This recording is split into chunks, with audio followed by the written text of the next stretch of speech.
livro de Atos, capítulo de número 9, nós iremos meditar da parte B do versículo 19 até o versículo de número 31, certo? Versículo 19 é apenas a parte B, até o verso de número 31. Quantos já acharam aí? Digam glória a Deus. Diz assim a palavra do Senhor: Saulo passou vários dias com os discípulos em Damasco. Logo começou a pregar nas sinagogas que Jesus é o Filho de Deus. Todos que ouviam ficavam perplexos e perguntavam: não é ele o homem que procurava destruir em Jerusalém aqueles que invocam este nome? E não veio para cá justamente para levá-los presos aos chefes dos sacerdotes? Todavia, Saulo se fortalecia cada vez mais e confundia os judeus que viviam em Damasco, demonstrando que Jesus é o Cristo.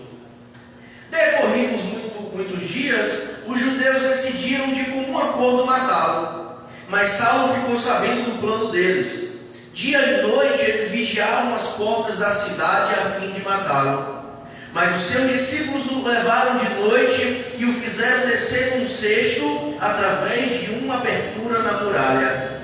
Quando chegou a Jerusalém, tentou reunir-se aos discípulos, mas todos estavam com medo dele, não acreditando que fosse realmente um discípulo.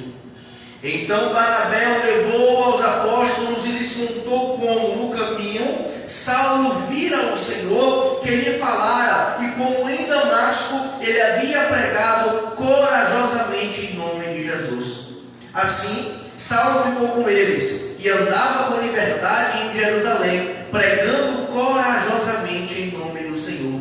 Falava e discutia com os judeus de fala grega, mas estes tentavam matá-lo.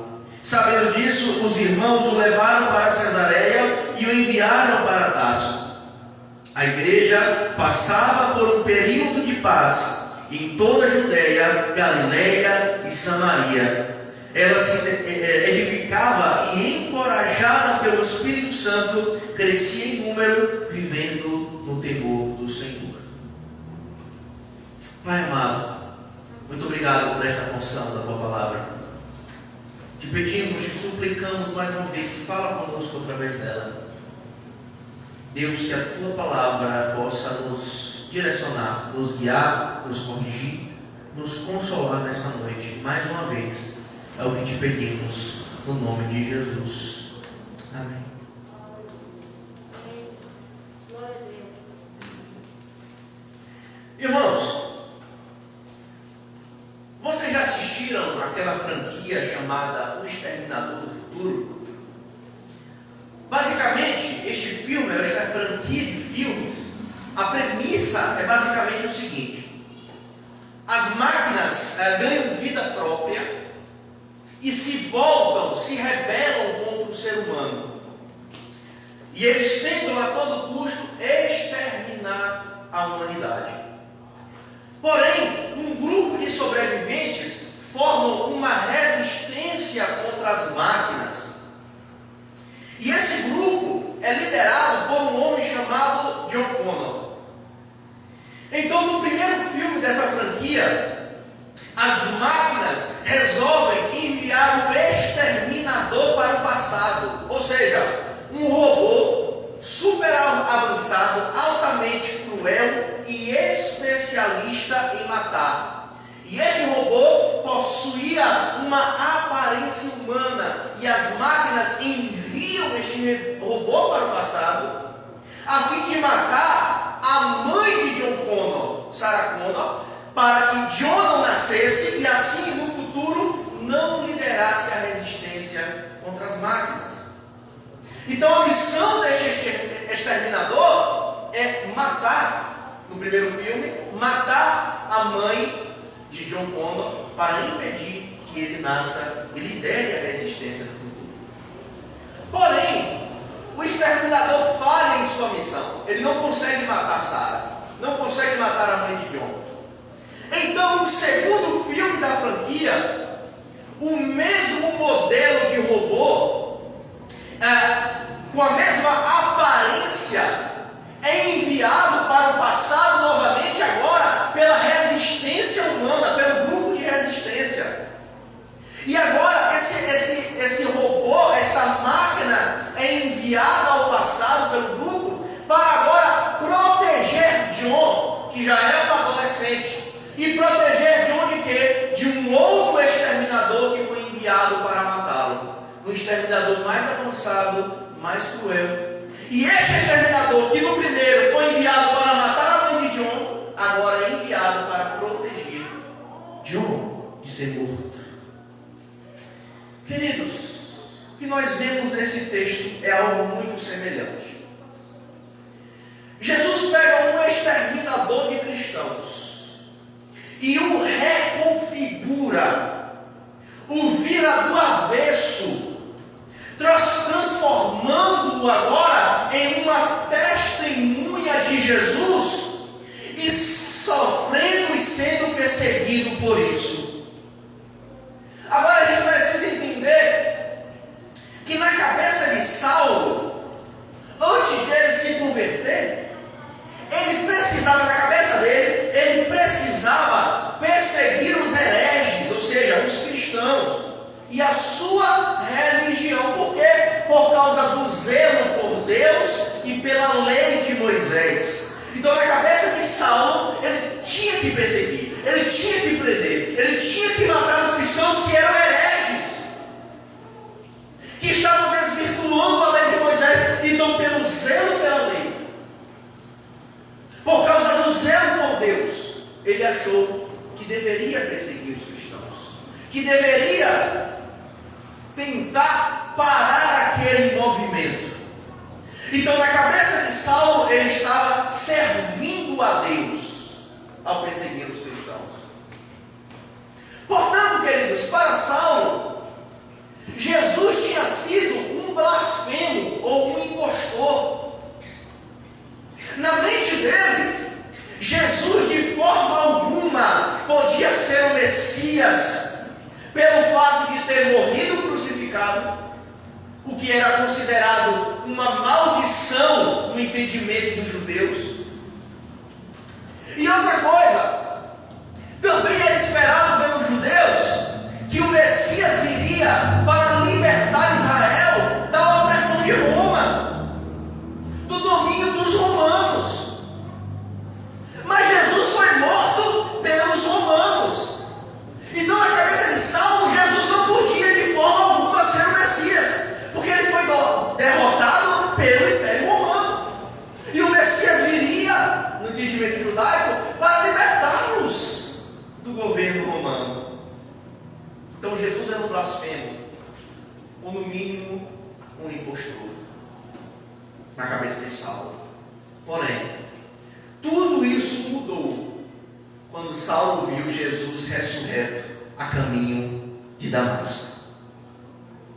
Todo o seu entendimento e concepções foram mudadas, foram devastados. Tudo aquilo que ele tinha de entendimento, de concepção, de conceitos, quando ele viu Jesus ressurreto, tudo aquilo caiu por terra junto com ele.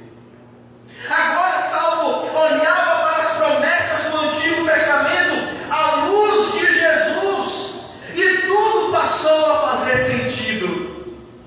E quando Saulo viu Jesus ressurreto, ele percebeu também que o Império Romano não o tinha derrotado. É por isso que ele era o Messias. E foi isso que mudou totalmente a vida de Saulo e o virou do avesso. A partir daí, Lucas vai nos mostrar agora Saulo já tornado um missionário, um pregador por Deus. E Lucas vai nos mostrar algumas reações que houveram diante dessa conversão e diante do testemunho de Saulo.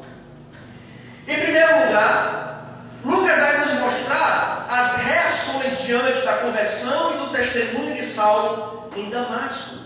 E a gente vai ver isso nos versos 20 ao 25. Porque depois de ter relatado a conversão de Saulo no seu batismo, Lucas agora passa a narrar como que rapidamente Saulo se tornou um missionário e um pregador do Evangelho na cidade de Damasco, uma cidade que pertencia à província romana da Síria. E Lucas vai também nos mostrar que essa atitude de Saulo despertou algumas reações no povo de Damasco. E no verso 19, parte B, ao verso 22, Lucas diz assim: Saulo passou vários dias com discípulos em Damasco. Logo, começou a pregar nas sinagogas que Jesus é o Filho de Deus. Todos que ouviam ficavam perplexos e perguntavam: não é ele um homem que procurava destruir em Jerusalém aqueles que invocam este nome? E não veio para cá justamente para levar os presos aos chefes dos sacerdotes?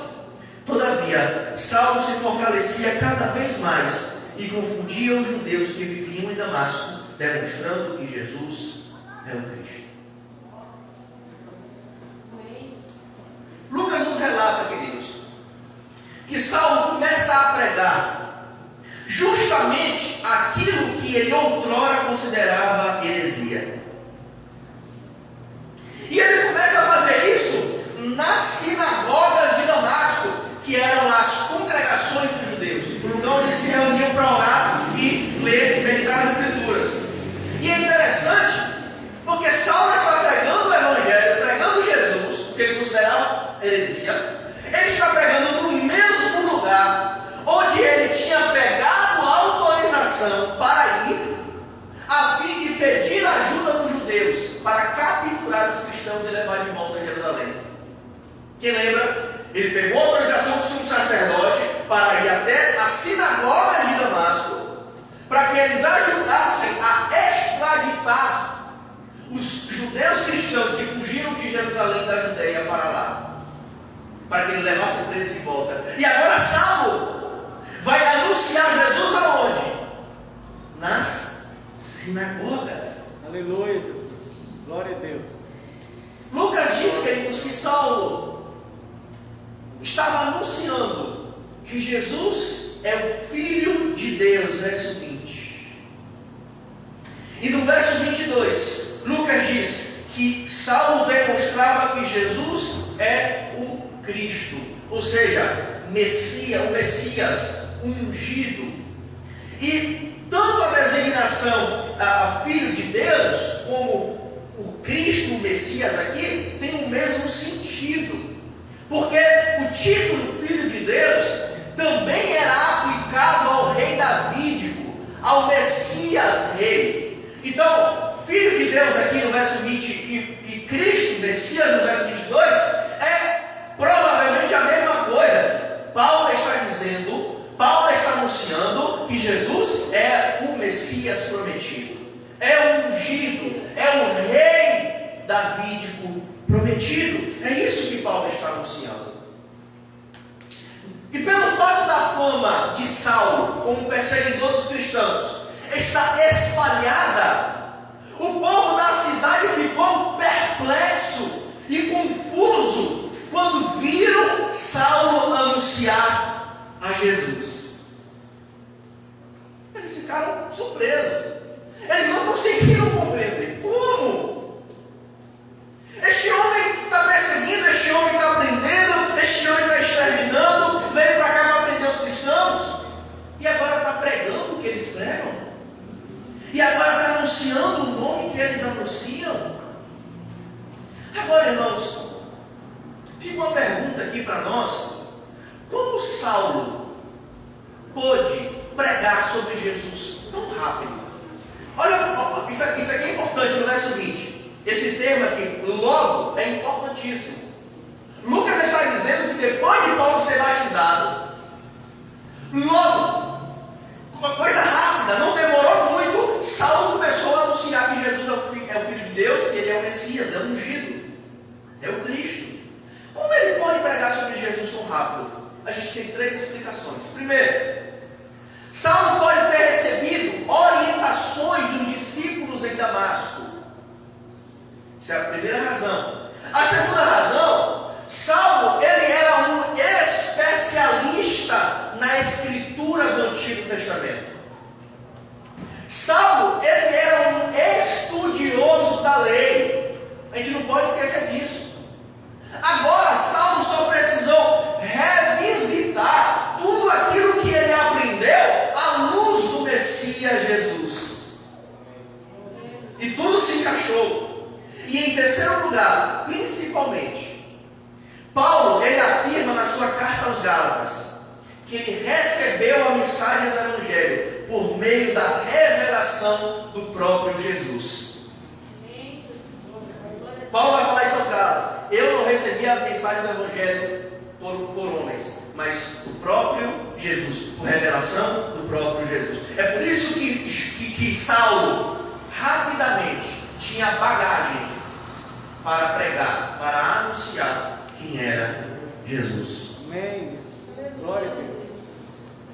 Então essa foi a primeira reação, queridos, do povo da cidade em Damasco. A primeira reação foi de perplexidade, surpresa.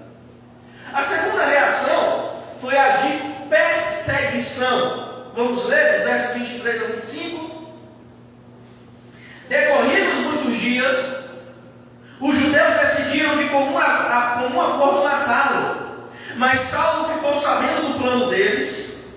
Dia e noite eles vigiavam as portas da cidade a fim de matá-lo. Mas os seus discípulos o levaram de noite e o fizeram descer no cesto, através de uma abertura na muralha.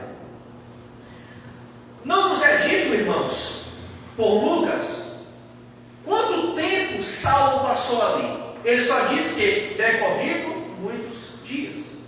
Porém, através da informação do apóstolo Paulo em Gálatas, capítulo 1, versos 17 e 18, nós podemos saber que Saulo, ele foi até, nesse período, ele foi até a Arábia, que era uma região muito ampla na época, e fazia fronteira com a Síria, que era o local onde a cidade de Damasco estava.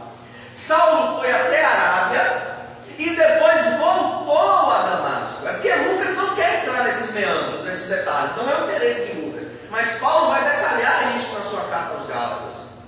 Então Paulo vai à Arábia e depois volta a Damasco.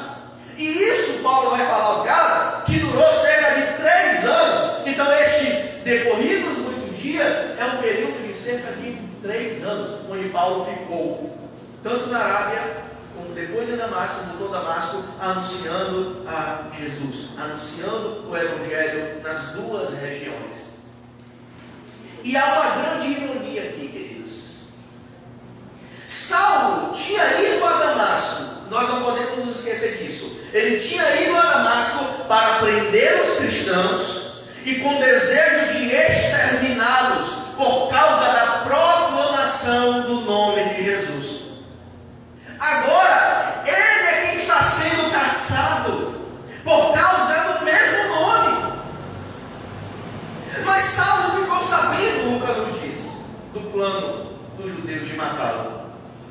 Então, Lucas nos diz algo interessante. No verso de número 25. Lucas diz que os discípulos de Paulo pegaram ele para fazê-lo escapar da morte. E o que é interessante? Saulo, nesse período de 3 anos, já tinha feito discípulos em Damasco. Já tinha feito discípulos em Damasco. E estes discípulos deram um jeito de fazer Saulo escapar dali, a fim de que não fosse morto. Em 2 Coríntios, capítulo 11, verso 33, Paulo fala sobre esse episódio da sua fuga de Damasco, e ele diz que foi baixado de um cesto grande de uma janela do muro da cidade. Lembrando que nessa época aqui, as cidades eram muradas, eram rodeadas de muros enormes, altos, largos. Inclusive, algumas casas ficavam nos muros da cidade, na muralha da cidade, nessas muralhas externas. Então, em uma dessas casas, Paulo foi descido de uma janela um cesto grande, porque os judeus queriam matá-lo e vigiavam as portas. Ele não queria sair pela porta, porque eles estavam vigiando a porta para matar Saulo, e ele foi descido no cesto pelos seus discípulos para escapar da morte.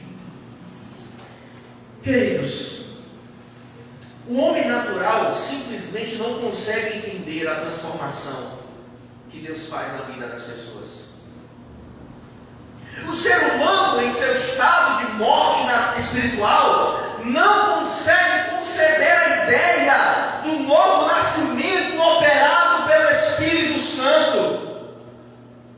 Quando Jesus fala sobre o novo nascimento ao fariseu Nicodemos, ele fica confuso. Ele não consegue compreender o que Jesus está dizendo, que é necessário nascer de novo. Então Jesus diz assim para Nicodemos: o vento sopra onde quer. Assim como você não ouve o vento, assim como você ouve o vento, mas não é capaz de dizer de onde ele vem nem para onde vai, também é incapaz de explicar como as pessoas nascem do Espírito. Jesus está dizendo que o homem natural não consegue entender o novo nascimento. Isso é algo surpreendente, queridos. Como que uma pessoa que odiava o cristianismo passa a propagar a fé cristã? E aí eu estava lembrando do que o pastor me contou, que ele, na sua rebeldia de jovem, odiava aos cristãos, jogava pedra nas igrejas. E ele dizia que se um dia ele se tornasse cristão, poderia ser em qualquer igreja, menos na presbiteriana. Deus tem senso de humor, queridos. Pode ter certeza. Pode ter certeza que Deus tem senso de humor. Porque aquele menino que dizia que nunca faria parte da presbiteriana, hoje é um pastor da presbiteriana. Como é que o ser humano, no seu estado natural, explica isso? Não explica. Como é que alguém, queridos, que era totalmente desonesto, passa agora a agir de forma justa? Como é que alguém que vivia embriagado agora tem domínio próprio e moderação? Como é que uma pessoa que vivia indo para a cama com um com o outro agora é fiel ao seu cônjuge? Como que alguém que vivia só para si passa agora a se sacrificar pelo outro? Só há uma resposta, querido: a graça de Deus revelada no Evangelho de Jesus, que faz do ser humano uma nova criatura. Vou repetir. Isso só é explicado por causa da graça de Deus revelada no Evangelho de Jesus, que torna o ser humano, uma nova criatura.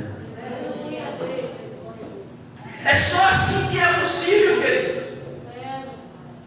Mas o ser humano natural, por causa de seus pecados, ele não consegue compreender.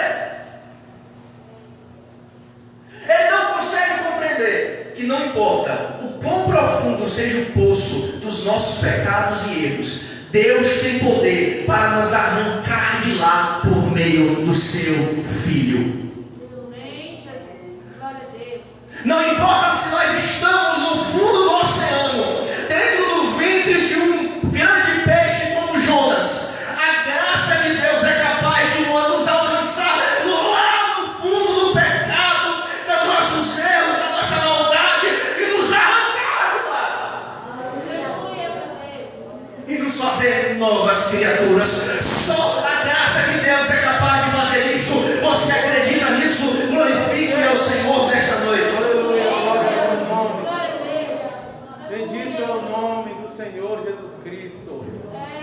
Aleluia. Agora, irmãos, toda essa surpresa das pessoas ao verem a nossa transformação não é de maneira nenhuma para nos causar um sentimento de orgulho ou de superioridade. Ao contrário, é uma grande oportunidade para anunciarmos aquele que nos transformou e que pode transformar também outros. Aleluia. Não é para nos ensoberbecermos.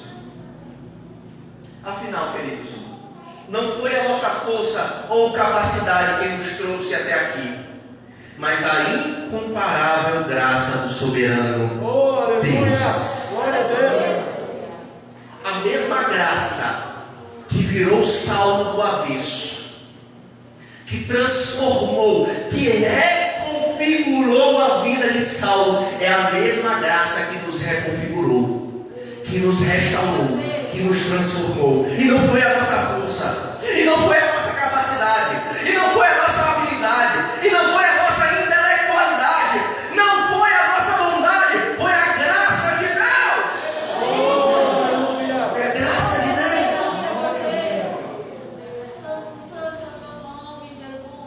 Agora, irmãos, pode ser que esse sentimento de surpresa e perplexidade se transforme em ódio por nós, assim como foi com Saulo. Primeiro eles se surpreenderam, depois eles odiaram e quiseram matar.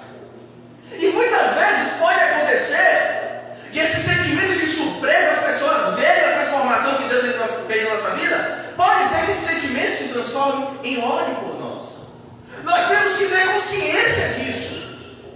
Jesus disse assim em João 15, verso 18 e 19, que o mundo odeia os seus discípulos porque o odiaram primeiro e porque eles não pertencem ao mundo. O mundo não gosta de nós. O mundo nos odeia porque primeiro odiaram a Jesus e porque nós não pertencemos a este mundo. Porém, queridos, em meio a tudo isso, Deus também nos usará para dar testemunho a fim de alcançar outras vidas. Aleluia. No meio da oposição, pode ter certeza que Deus usará a nossa transformação, que Deus usará o anúncio do Evangelho em nossos lábios, a fim de alcançar outras vidas. Amém? Em segundo lugar, queridos, Lucas agora vai nos mostrar as reações diante da conversão e do testemunho de Saulo em Jerusalém. A gente vai ver isso nos versos 26 ao 30. Lucas passa a nos informar agora que após ter fugido de Damasco, Saulo voltou ao seu lugar de origem. Lembra que ele saiu de Jerusalém para ir até Damasco e prender os cristãos. Foi em Jerusalém, queridos, que Saulo, segundo Lucas, procurava destruir a igreja e ia de casa em casa, arrastava para fora homens e mulheres e os lançava na prisão. É o que Lucas disse no capítulo 8, verso 3.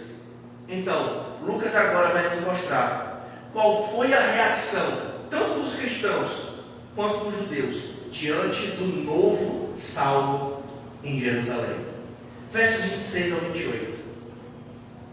Quando chegou a Jerusalém, tentou reunir seus discípulos, mas todos estavam com medo dele, não acreditando que fosse realmente um discípulo. Então Barnabé o levou aos apóstolos e lhes contou como no caminho Saulo vira o Senhor, que ele falara, e como em Damasco ele havia pregado corajosamente em nome de Jesus. Assim, Saulo ficou com eles e andava com liberdade em Jerusalém, pregando corajosamente em nome do Senhor. Quando Saulo chega em Jerusalém, a primeira atitude dele é se reunir à igreja. Porém, queridos, havia um clima de desconfiança, pairou um clima de desconfiança entre os cristãos de Jerusalém. A princípio, eles não acreditavam na conversão de Saulo. E essa reação, querido, de medo, suspeita e dúvida dos cristãos é totalmente compreensível. Uma vez que eles tinham sido duramente perseguidos por Saulo em Jerusalém.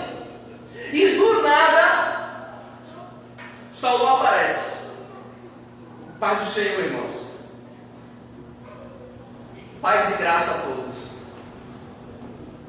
Qual seria a sua reação? Os cristãos não acreditavam na conversão de Paulo. Na cabeça deles, aquilo podia ser uma estratégia de Saulo para destruí-los. Ou seja, Saulo estava infiltrado no meio deles. Esse então surge Barnabé, novamente na narrativa de Lucas. Em Atos capítulo 4, versos 1 36, Lucas nos informou que o nome de Barnabé é José. E Barnabé foi um apelido que os apóstolos colocaram nele, por causa da sua virtude de encorajar as pessoas. E Lucas nos diz agora que Barnabé intervém naquela situação. Leva Saulo aos apóstolos, a fim de explicar que Jesus apareceu a ele em Damasco, que a caminho de Damasco, que ele se converteu e que, após isto, ele deu testemunho de forma ousada na cidade de Damasco. Barnabé intervém para explicar e dissipar toda dúvida, medo no meio dos cristãos em Jerusalém. Paulo ele detalha mais sobre esse encontro com os apóstolos em Jerusalém em Gálatas capítulo 1, versos 18 a 19. Lá ele diz que, na verdade, ele se encontrou nos apóstolos apenas com Pedro e com Tiago, irmão de Jesus, nessa oportunidade aqui. E a partir disso, queridos, Lucas nos diz que os cristãos se abriram a Saulo. E ele se juntou à comunidade dali e passou a anunciar o Evangelho, justamente no lugar onde ele primeiramente perseguiu os cristãos e de onde ele saiu para prender os cristãos em Damasco. Ele volta para lá para anunciar o Evangelho, para anunciar a fé que outrora ele perseguia. E segundo, novamente, o relato de Paulo em Gálatas, ele ficou cerca de 15 dias em Jerusalém, com a igreja e com os apóstolos dali. Agora, irmãos, os irmãos estão percebendo que eu estou usando muito Gálatas, porque Gálatas, o relato de Paulo em Gálatas nos ajuda muito a compreender, nos dá mais detalhes dessa história aqui. E em Gálatas capítulo 1, versos 22 a 24, Paulo diz assim sobre esse episódio: eu não era pessoalmente conhecido pelas igrejas da Judéia que estão em Cristo. Apenas ouvi dizer: aquele que antes nos perseguia, agora está anunciando a fé que outrora procurava destruir. E glorificavam a Deus por minha causa. Ou seja, querido, através da transformação que ocorreu em sua vida, Deus era ainda mais glorificado entre os cristãos na Judéia. Saulo tinha ido, queridos, até Damasco para trazer os cristãos presos de lá. Porém, quem voltou preso em Cristo e com a fé dos cristãos foi ele. Ele tinha ido para prender os cristãos por causa da sua fé. Mas quem volta preso em Cristo Jesus é Saulo. E além de voltar preso em Cristo, volta anunciando a mesma fé dos cristãos. A segunda reação, essa foi a primeira reação, ou seja, de dúvida, de suspeita. E a segunda reação, a conversão e o testemunho de Saulo em Jerusalém, foi mais uma vez a reação de perseguição. Versos 29 a 30. Falava e discutia com os judeus de fala grega, mas estes tentavam matá-lo. Sabendo disso, os irmãos o levaram para Cesareia e o enviaram para Tarso. Irmãos, Lucas nos diz agora que Saulo passou a fazer a mesma coisa que Estevão. Lembra capítulo 6, versos 9 e 10? Ou seja, começou, assim como Estevão, a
Ataque este que Lucas nos disse, que Saulo consentia no seu apedrejamento, no apedrejamento de Estevão.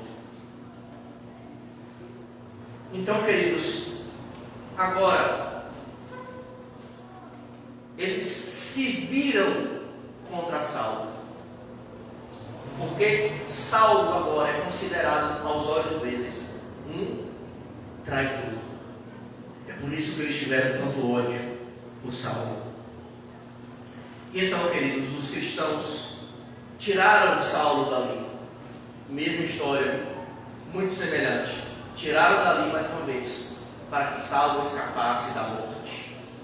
Colocaram ele em um navio na cidade de Cesareia e o enviaram à sua terra natal, a cidade de Tarso, na província da Cilícia.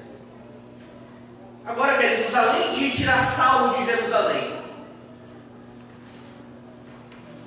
provavelmente, é muito provável que os cristãos tiraram ele dali, além de fazer ele escapar da morte. É muito provável que eles tiraram Saulo dali também, porque Saulo trazia muito alvoroço. Saulo chamava muito a atenção e despertava mais ódio ainda dos judeus pelos cristãos.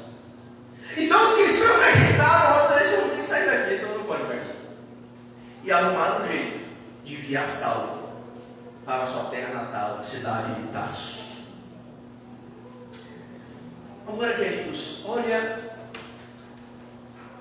que coisa importante. Isso aqui é muito importante.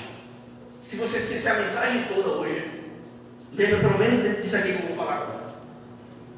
Saulo achava que ser zeloso por Deus e pela sua lei significava que ele tinha que perseguir, prender e matar os hereges, ou seja, os discípulos de Jesus. Agora ele aprendeu que no Evangelho o zelo por Deus e pela sua palavra se mostra por meio de se deixar ser injuriado, se deixar ser perseguido e até mesmo se deixar ser morto por causa do nome de Jesus. Antes ele achava que ele tinha que perseguir por causa do zelo. Agora ele sabe que por causa do zelo a Deus e a sua palavra, ele se deixava ser injuriado, ele se deixava ser perseguido e ele se deixava ser morto. E no final das contas ele vai ser morto por causa do Evangelho. Ele vai ser degolado por causa do Evangelho. Não aqui, mais para frente, mas ele vai morrer por causa do Evangelho. Saulo está experimentando, queridos, na pele o que ele fazia com os cristãos. E o Senhor tinha dito isso a Ananias, que isso ia acontecer. Capítulo 9, verso 15 ao 16. Mas o Senhor disse a Ananias: vá, este homem, ou seja, Saulo, é meu instrumento escolhido para levar o meu nome perante os gentios e seus reis, e perante o povo de Israel. Verso 16: mostrarei a ele o quanto deve sofrer pelo meu nome. E aqui se cumpriu as palavras de Jesus a Ananias. Paulo passa a sentir na pele como era sofrer pelo nome de Jesus. Irmãos, já ouviram alguém falar assim? Fulano aprontou tanto e agora diz que é crente. Já ouviram alguém falar isso? Talvez a gente já deve ter falado. Talvez até a gente mesmo já tenha falado isso. E muitas vezes, queridos, a nossa fé é colocada em dúvida entre as pessoas mesmo. Talvez nós temos colegas ou amigos que não acreditam na nossa conversão. Todavia, irmãos, o nosso papel não é tentar convencer as pessoas da nossa conversão através de palavras, através de debate, através de discussão. Certa vez eu vi uma mulher discutindo com um homem na rua, e ela batia no peito, gritando, bravejando, e ela batia no peito: eu sou serva de Deus. Você acha que ele, diante dessa atitude dela, esbravejando, um ataque de ódio, de raiva, gritando no meio da rua, só porque ela batia no peito e dizia que era serva de Deus, você acha que ele ia acreditar nisso? Só que às vezes a gente quer ganhar no grito, a gente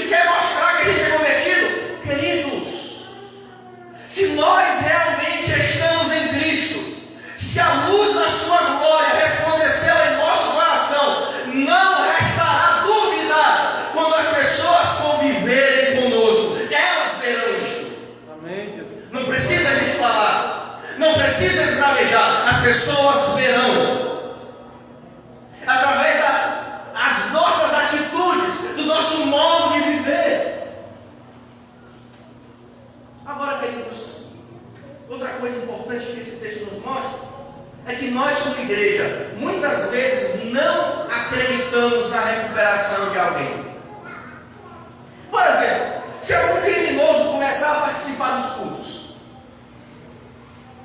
muitos de nós vamos ficar com medo e talvez paremos até de vir à igreja. Agora, queridos, até certo ponto isso é compreensível, tá? Por quê? Porque muitos deles podem ter segundas intenções. Muitos deles estão apenas tentando escapar da morte, aí entram na igreja. Então, até certo ponto é compreensível essa dúvida e esse temor nosso. Só que nós temos que tomar cuidado com o nosso excesso de prudência, para não fazer com que os pecadores se afastem de Jesus. Afinal, nós cremos ou não que o mesmo Jesus que operou transformação em nossa vida pode também operar em qualquer tipo de pessoa. Amém. Nós cremos ou não nisso? Amém. Ou será que limitamos a graça e o poder de Deus? Será que nós limitamos a graça e o poder de Deus? Queridos,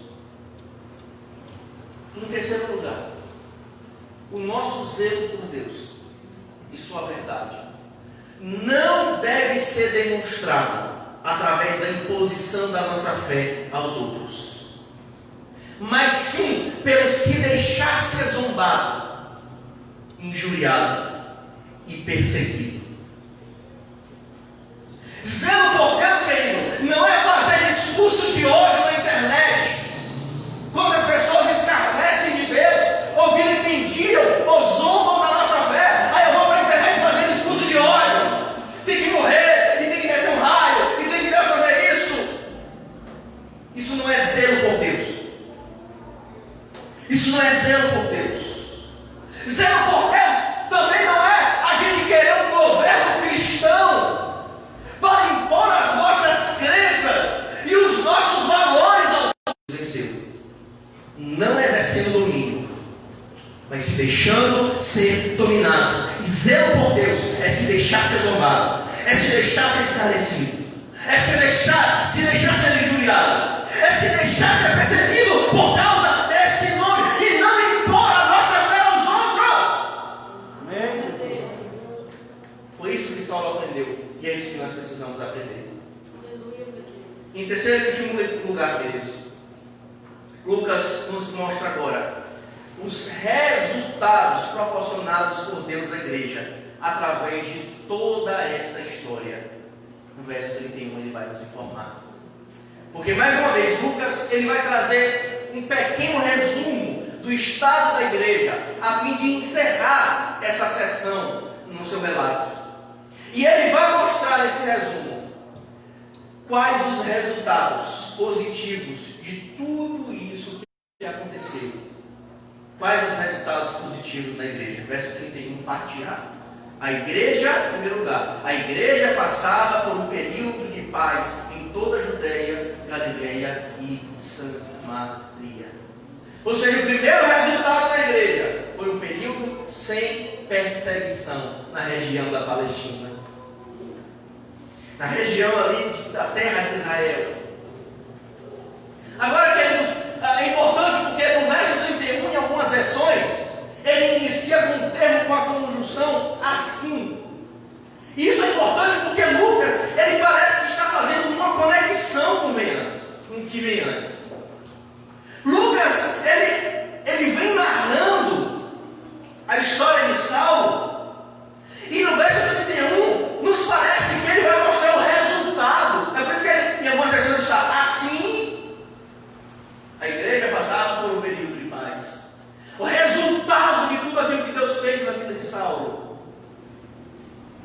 O resultado após a conversão em Saulo, operada por Jesus. A igreja ali na região da Palestina desfrutou de um período de paz, sem perseguição. Porém, É importante a gente destacar que essa paz durou pouco tempo. Durou apenas um tempo. Até a perseguição ser retomada, quando o rei Herodes mata Tiago, o apóstolo Tiago, e manda prender o apóstolo Pedro, em Atos capítulo 12. No capítulo 12. Mas, de fato, a igreja desfrutou um período de paz. E em segundo lugar, o segundo resultado, foi a edificação e o crescimento da igreja. E no temor do Senhor. Ela era fortalecida e encorajada pelo Espírito Santo cada vez mais. Irmãos, nós vemos nesse texto aqui que Deus cuida do seu povo, que Ele continua no controle de tudo aquilo que a igreja enfrenta. E muitas situações que passamos ou iremos passar, queridos, Deus usará para o nosso bem, para o bem do seu povo. Sem dúvida, esses meses de pandemia têm sido difíceis, dolorosos, têm sido sofridos. Muitas mortes, perdas, tristeza, destruição, choro, lamento. Além de tudo isso, nós ficamos vários meses sem poder nos reunir. E nós não sabemos se continuaremos podendo nos reunir. Ou até quando poderemos nos reunir. E se continuaremos podendo nos reunir. Nós não sabemos. Mas Deus, queridos, isso aqui é o que a gente precisa confiar e guardar. Deus tem usado e usará tudo isso para o nosso aperfeiçoamento e edificação. Amém. Ele tem nos ensinado a descansar e a confiar mais nele. E caso algum dia tivermos que enfrentar perseguição em nosso país, eu espero que isso nunca aconteça. Mesmo assim, o Senhor continuará cuidando, encorajando e sustentando a igreja. Assim como Ele tem feito em lugares onde o seu povo é duramente perseguido, hoje, em países onde os nossos irmãos são mortos, são presos,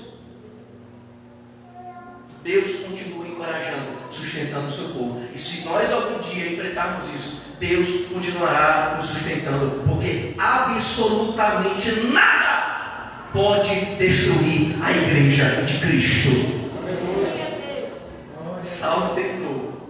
E o que aconteceu com Saulo? Talvez um de nós falaria: vai bandido morto, mata ele, Senhor. O que é um absurdo, né? Você ouvir isso na boca de cristão: bandido bom, bandido morto. Mas isso é outra situação, outra história.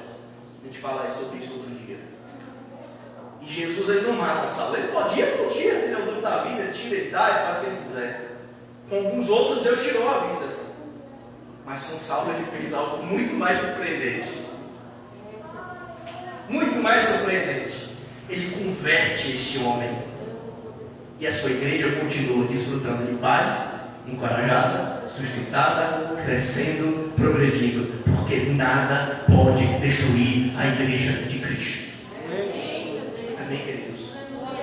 Para concluirmos, Atos dos Apóstolos, queridos, na verdade são os atos de Deus, ou os atos do Espírito Santo.